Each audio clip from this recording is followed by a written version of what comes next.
Ladies and gentlemen, in the video today we are taking a look at the Albin Countergambit, which is d4, d5, c4, and e5. This opening is often considered dubious, but as it turns out, players like Jan Nepomniachtchi, who very might well be the next world champion, along with Hikaru Nakamura, who definitely does not need any introduction, have indeed played this position with the black pieces. So in the next 10 minutes, we will cover everything that you need to know about this position with the black side, and that means all of the main lines, including taking on d5, taking on e5, or playing something else like e3. We will be taking a look also at some of the strategies and ideas for both players, and we'll end the video with a nice game example where you can see this gambit in action. Now, one of the key traits of this opening is that with the black side, you gain immediate initiative, especially with this move e5. And this is very atypical for black because often the starting side gets to play a bit more aggressively and put some pressure, but black usually plays a bit more conservatively, more passively, perhaps a bit more defensively. However, in this position, we flip that idea on its head and we go for the immediate starting punch. Now, we already put white in a slightly uncomfortable position. What should they play here? So let's begin by taking a look at pawn takes on d5. This move is quite rare and for good reason. It's not very strong. We're going to continue by playing queen takes on d5, and here we can really understand another important property of the Albin Countergambit, and that is we get quick development. With the pawns on e5 and d5 immediately, both of our bishops have a quick way to get right into the game, and they get a really quick purpose. Now, this means that having the queen in the center, unlike some of the other openings, is not such a bad thing because the knight coming to c3 is not scary. We can always pin that knight. In fact, if the knight comes prematurely to c3, they actually hang a pawn and we can just take this one right here. But for example, let's say that they first go e3, we develop a piece, and now they go knight to c3. This is not scary again because we have this resource bishop to b4 because both of our bishops are open. And so you can see that when it comes to developing, black is very quick to do so. And this is often one of the key ideas that we get to utilize. And this is really the reason that we have that initiative and that sort of advantage from the get-go. And the truth is, ladies and gentlemen, that's all you need to know about this move taking on d5, because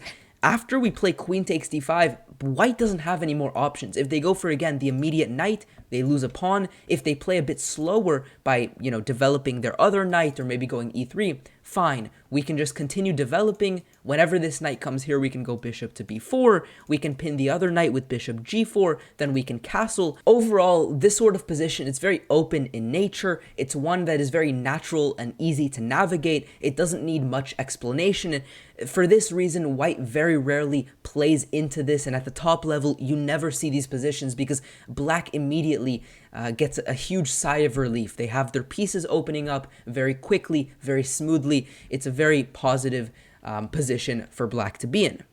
So now let's get to the main move, which is pawn takes on e5. This is where the sacrifice really comes in because we can't really take back the other pawn. That will lead to all sorts of trouble. They can trade our queens and then, expand with e4 and go and try to take this pawn back. That is not something we want. So what's the idea? Well, in this position, we go d4. And if we try to conceptualize this position, this is, by the way, the main line. You're going to see this position probably in most of your games. If we try to conceptualize it, it essentially relies on similar facts to the ones that I've already explained. We're going to go for quick development. The knight comes to c6, the bishop comes to b4, and by developing very quickly, knight g to e7 and then to g6, we're going to put pressure on this e5 pawn. We're going to put pressure on the king, and we're going to make it very tricky for white to develop. Now, naturally, we're going to win back one of these pawns, and let's see this in action. Suppose that in this position, they play the move knight f3, trying to hold on to this pawn as much as they can. We go knight to c6, we defend our pawn, put some pressure on theirs, and let's say they continue with a3. They're trying to restrict this move bishop to b4. We continue, knight to e7, coming to g6 at some point to put pressure on this pawn. We can also develop the other bishop, by the way, to e6, for example, knight to d2, bishop e6, putting pressure now on this pawn. You can see that very quickly white is defending and playing very passively, preventing our threats, were the ones initiating them. And this becomes more clear after queen to c2, knight to g6. This pawn is now under heavy fire. There is no sufficient way to defend it. We're already winning back the material, and we're doing so with interest because, again, black is having a much easier time developing. White's bishops are stuck. We have more space. This is a position that is really, really good for us. So what does white do that really challenges us? Well, the important idea for white is at some point a timely insertion of the move e3. And this is how white is going to try to essentially gain more space and open up their pieces. They're going to try to play e3. Now, luckily, sometimes we're going to have very good tactical possibilities after the move e3, and I'm going to start by showing this. There's a very common trap, I'm sure many of you are familiar with this one, which happens right after d4. If they play the immediate e3, we go bishop to b4 check, bishop d2, supernatural, blocking the check, and now we don't care about this bishop. We take the pawn on e3 anyways, and after they take our bishop, we take on f2, utilizing the fact that the queens are seeing each other, so that if king takes, we take their queen, we're up a huge amount of material. If they go king to e2, notice we want bishop g4, which would win the queen, but we can't play that immediately because they have knight to f3. So first, we take their knight, not with the queen, but instead with a knight, giving a check, and therefore, after they take with the rook, bishop g4 wins the queen. They won't take with the rook, obviously they'll move their king, but okay, we're up a full piece now and the attack is not over, right? Queen h4, the king moves, we get our knight in, we keep putting pressure. This is a really pleasant position. It is a fairly common trap, so your opponent might not fall for it because they're already going to be aware of this, but the point is that a very early e3 very rarely works for white, and frankly, even a later e3. So for example, if they first go knight to f3, as we were looking at, we go knight to c6, and let's say now they go e3 instead of the earlier variation, which was a3. If they go e3, guess what? The same idea works. Bishop b4. They block, we take again. And the point this time is a little bit different. We're going to be able to now take the bishop in the end because it's defended. So bishop takes, we take here, king to e2. We can, for example, trade queens and then be up a nice amount of material. The king is misplaced. Our pieces are in the game. This is a very nice position. So you can see that these lines with e3 do have some nuance to them. They're not all the same, but we're going to have some variety of tactics that will land us up a piece, maybe misplace their king. That is very common. Maybe trade queens, maybe keep an attack going. But whatever the situation is, black is usually better in these positions. Now, I do want to mention they can play e3 in certain positions where they don't risk losing a lot of material, but even those positions are not so dangerous. For example, in this position, after a3, we develop our pieces, and what if they go e3 now? They delay it further, and now our bishop can't come to b4, their bishop is open. This looks like a great way, a very advantageous position for them to go e3.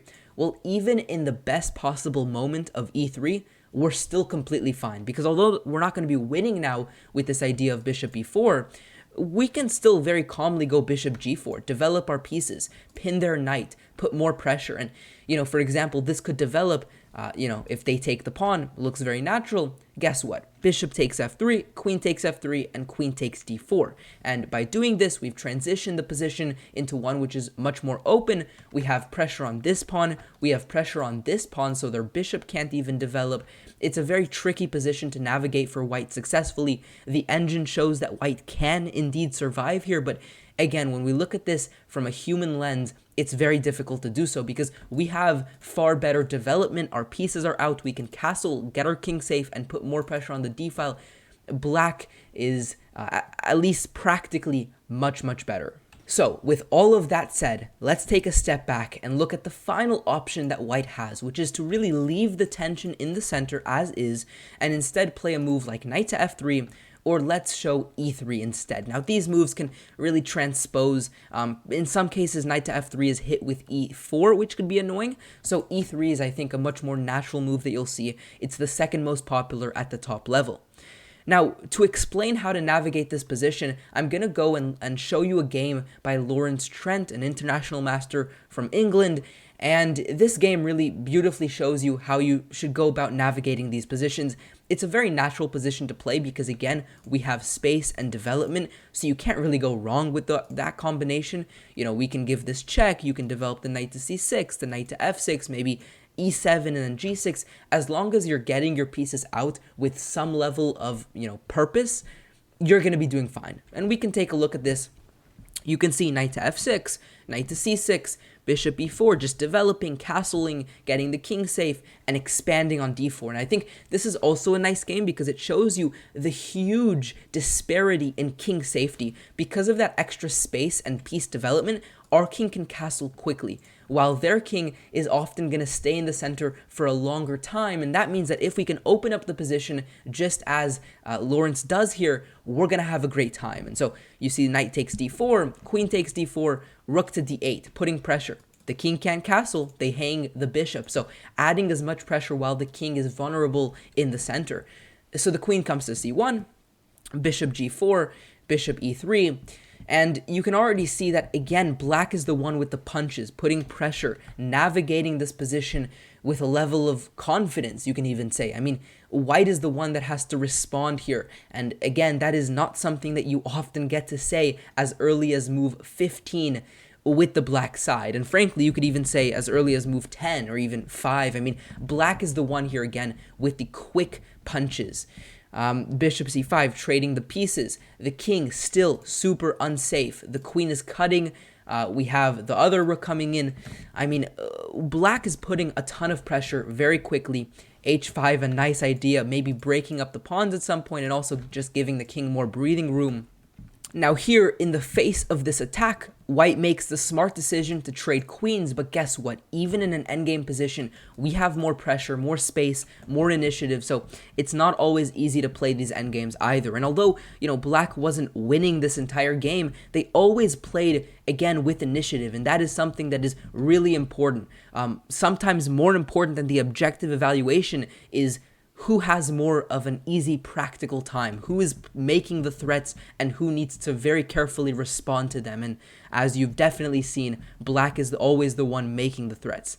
And indeed, in this endgame, white tried to survive as best as they can, and indeed they put some pressure, but okay, finally they resigned. The bishop is hit. If the bishop moves, we're promoting and winning this endgame very easily. So there you have it, the complete guide to navigating this position with the black side. Hopefully you enjoyed. Subscribe for more content just like what you see right now. Like this video if you learned something new from it, and I'll see you guys next time. Peace out.